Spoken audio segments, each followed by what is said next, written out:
Welcome to Christmas at the Bear's Paw Ranch. I'm Eleanor Burns. Snow at the Bear's Paw turns my 9-acre retreat into a winter wonderland. Located in Julian, California, it's just 60 miles east from San Diego. Christmas is America's favorite holiday, and it's mine too. You know, it's especially fun to decorate the Bear's Paw. Join me and we'll create some warm memories for your home.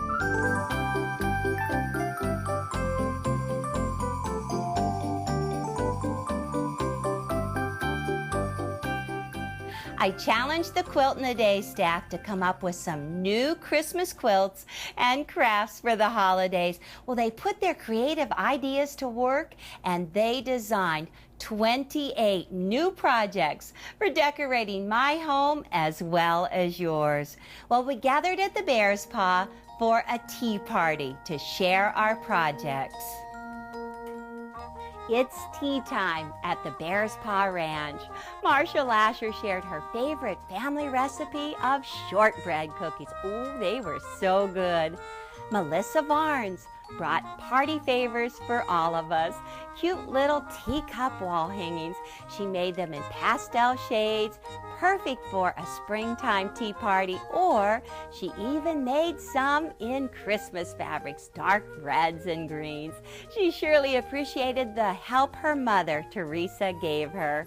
Well, Marie Harper showed up, and she brought Mortimer Moose, such a cute little guy with greenery and lights wrapped through his antlers. And look at those cocky little eyes on that little moose.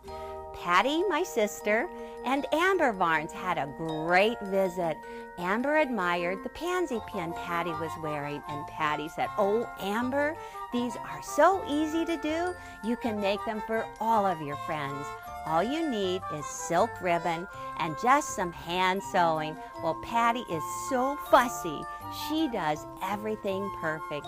She showed Amber how to just run some gathering stitches along the bottom of that silk ribbon, and then she showed how to gather it up, pull it together with a center and leaves. Easy to do. Well, Patty said that quilts aren't just for Christmas and Christmas fabrics. She shared her favorite quilt in aquas and greens. Well, Amber loved it so much, she thought maybe she'd make one for her own room. Patty told her how she embellished it with a water lily fabric, did some fussy cutting, and just stitched those water lilies to the top surface. Luann Stout and I worked on yardage for Rudolph's Four Patch, just a perfect quilt for scraps. Well, Luann also had some favorite fabrics. You just take that 4-patch, add some background, and a solid square. Luann's favorite is this red, and she also used it in her 4-patch. Really quick and easy to do. Well, I had to clown around, make sure that Rudolph came to the table. But actually, I also enjoyed making my Rudolph's 4-patch. It's out of flannel, and I used a variety of fabrics, greens, reds, and mixed up those solid squares, and flannel on the back for a cozy quilt. Marcia Lasher told Amber her candy cane lane was so fast and easy to do, and Amber surprised Marcia with one that she'd done in just an afternoon.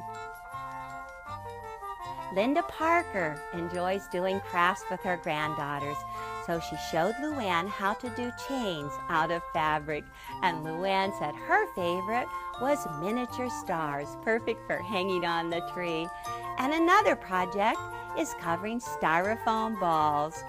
Teresa showed me how she'd made a cute country teddy bear out of some leftover patchwork. So fun to sit in a rocking chair. Now my teddy bear actually matches my wall hanging Bear's Paw Christmas. It's just an applique bear set on point. Teresa also liked the wall hanging, but she made hers to go straight and finished it with machine that looks like hand quilting.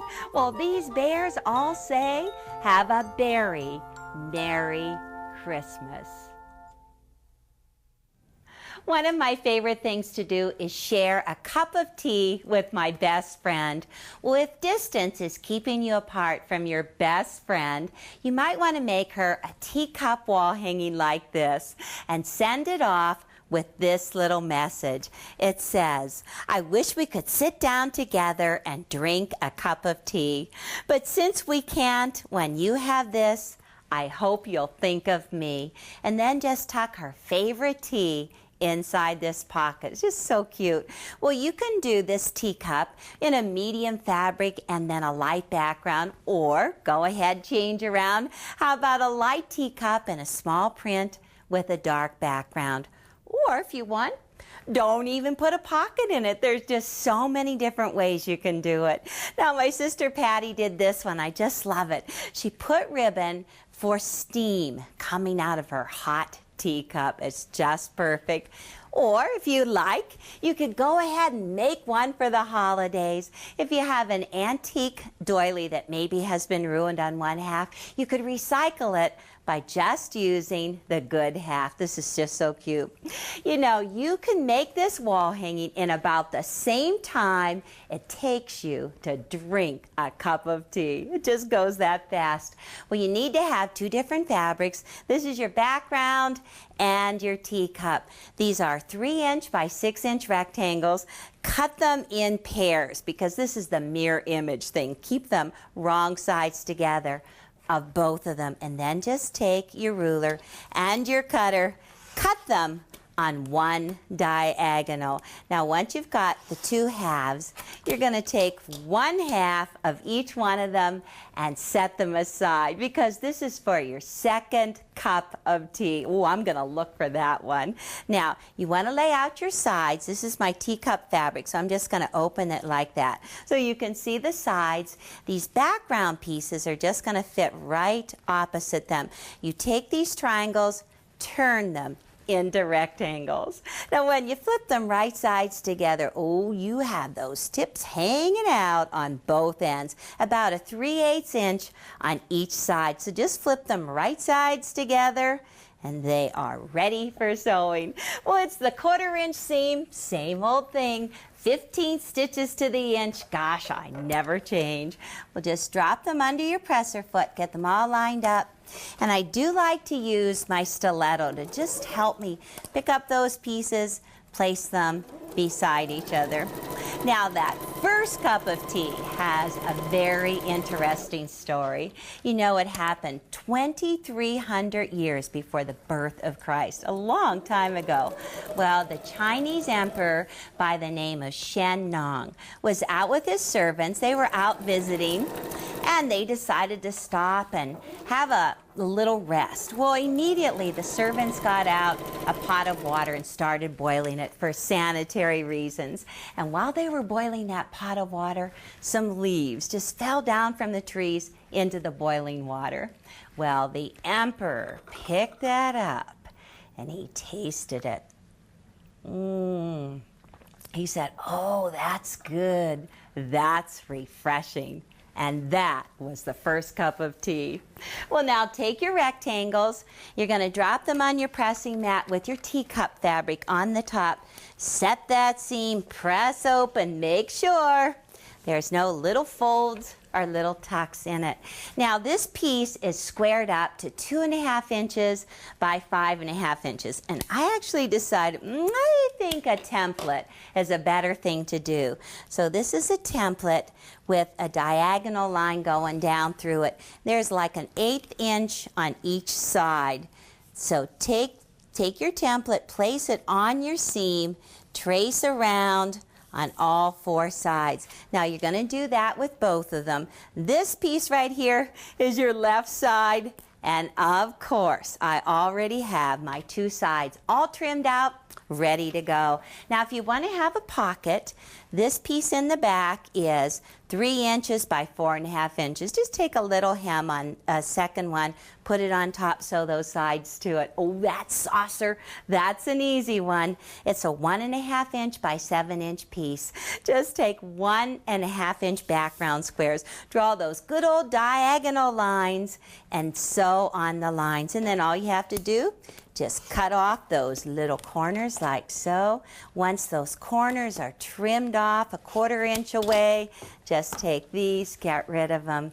And then these pieces are just pressed open like that. Well, I have the whole top part, the saucers, and then you add a little piece. Now it's 5.5 inches long, 2.5 by 5.5, another piece for the other side. Sew those on. Ooh, that little handle is tricky. It comes from a bias strip. It's 1 1/4 inches by 7 inches. Now the trick is to turn this long, narrow strip. So I have a piece of yarn here. I'm just going to go ahead, tie a knot in the end of it. And then you just place the yarn along the middle of it. And you're basically just going to fold that in half. Keep your yarn against the inside. Let's just see how I can do this. Just line this up along here and backstitch across the knot so it doesn't pull out. Ooh, let me grab hold and get going. Use a 1/4 inch seam going down that side, and the whole time you're sewing it, make sure that you keep that yarn tucked back out of the way. It'll never work if you stitch that yarn in. And then once you have that sewn, you want to trim this up to just an 1/8 of an inch seam allowance. Let me just line up my ruler along here. Ooh, make sure you don't cut off that yarn on the end because it'll never work. Okay, trim it just a little bit narrower like so. Now, this is the part where you have to hold your tongue just right. Turn it right side out. Now, it's all ready to go into the teacup. I did another little template. This is for the handle right here. Just trace around the template, and then with your seam ripper, unsew a few stitches right there. And then let's see if we can go ahead, just cut off this yarn. Okay, so take the handle and just take it and insert it right into that little hole. And then you can pin it down in place following the curve. Just stick your pins in, curve it around like this, put in another pin right here, and then down along here. And this end also gets tucked right in the hole. Now, the next step is to sew your doily on. And it's going to go centered right along here. How about another 1.5 inch strip to go along there? And then add your borders. You've got it done. Now you could do one teacup, or you could do a whole row of teacups. My sister Patty sewed 3 in a row and finished it off with that charming border. Well, now that you know how to make a little teacup wall hanging, why don't you have a tea party with your friends? You will be glad you did. The word pansy stands for merriment. Now, what could be more merry than a group of best friends at a tea party all wearing a cute pansy pin? Or you could even pin this to a tea napkin. It also stands for thoughts. How about thinking about your best friend? Get her a nice piece of jewelry, make a bag like this and slip that jewelry inside, draw it up, and then you could use the pansy as an embellishment. Oh, there's all kinds of things we could do with pansies made from wire ribbon. The ribbon is 1 inch wide, and you can get it in a variety of colors. Well, this is the first part. I'm going to use this for making 2 flowers, 2 petals of the pansy. Start with 2 3.5 inch pieces and put the dark of the wire ribbon across the top, and then just turn it into a V. This is going to be simple. Turn it into a V, take a pin, and place it right across there. Now, this is a hand sewing project, so you've got to get all kinds of hand sewing needles. How about a thimble? Hope you own one. And then I really like to use thread conditioner. You're going to take your needle, take a long strand of thread, put a knot on the end. It's a double strand, and just run it through your conditioner. That's so you don't get knots in your work while you're working on it. Oh my gosh, I hate those knots. So I'm going to just start up here in the top, right on the dark edge, and wrap my thread around the outside edge so I don't break it. And this is one time you get to use the biggest stitches ever. They don't have to be those cute little stitches. Oh, how about big, ugly stitches? Well, we're going to start heading at an angle down across the ribbon. And then as you get towards the wire edge, once again, just run some big stitches. Just run them along. Doesn't have to take you long. And right here, I'm down to the V. And I'm going to go straight across here, catching both pieces of those ribbon. Let me just show you. And I already have one in progress. Okay, straight across there, draw it up. This is what it looks like when you're all done with your stitching. You've gone down across the V, up the other side, and then angled again.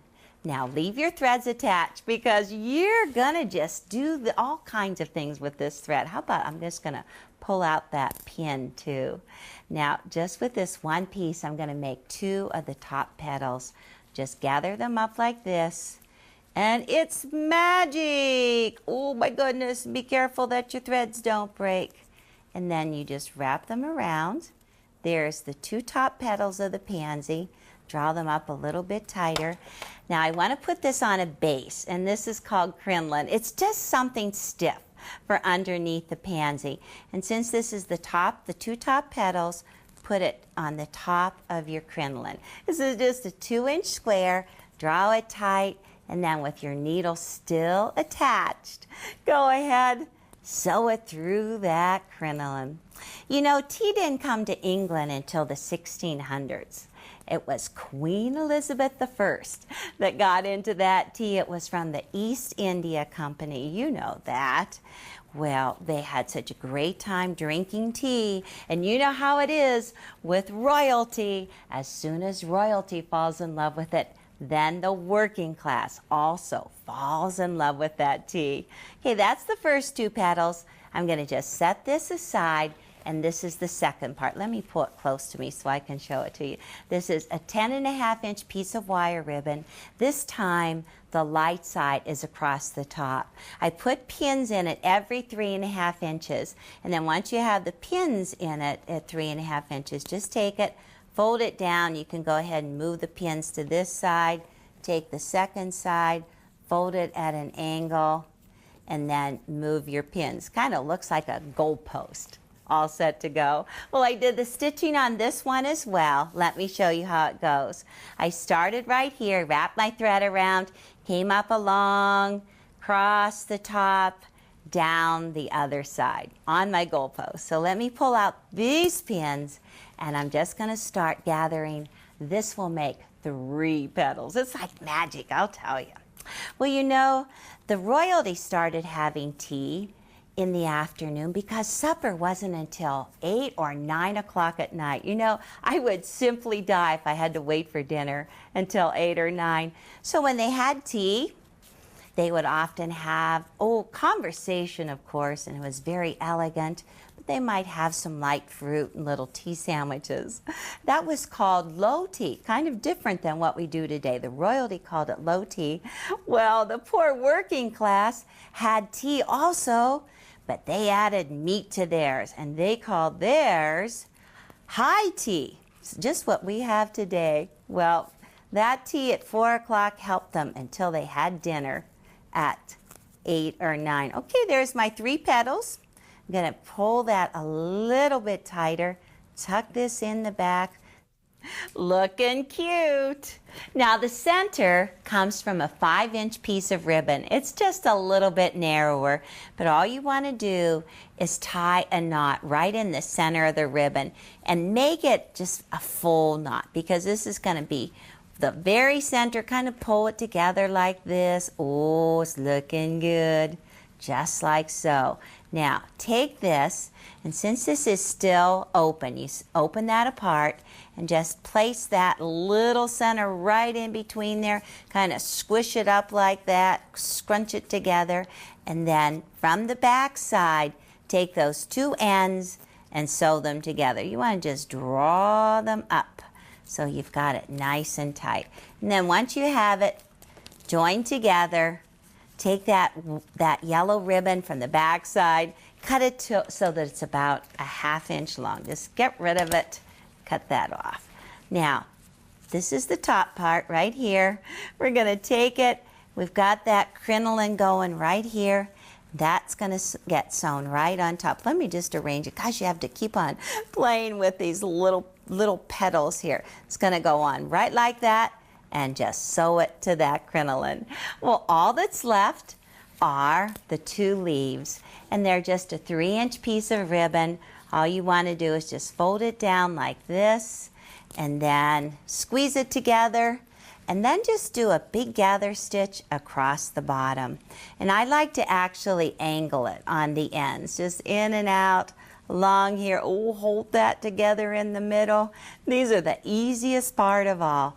Draw it up like this. Got just a little bit more, and pull it. That's your leaf like this.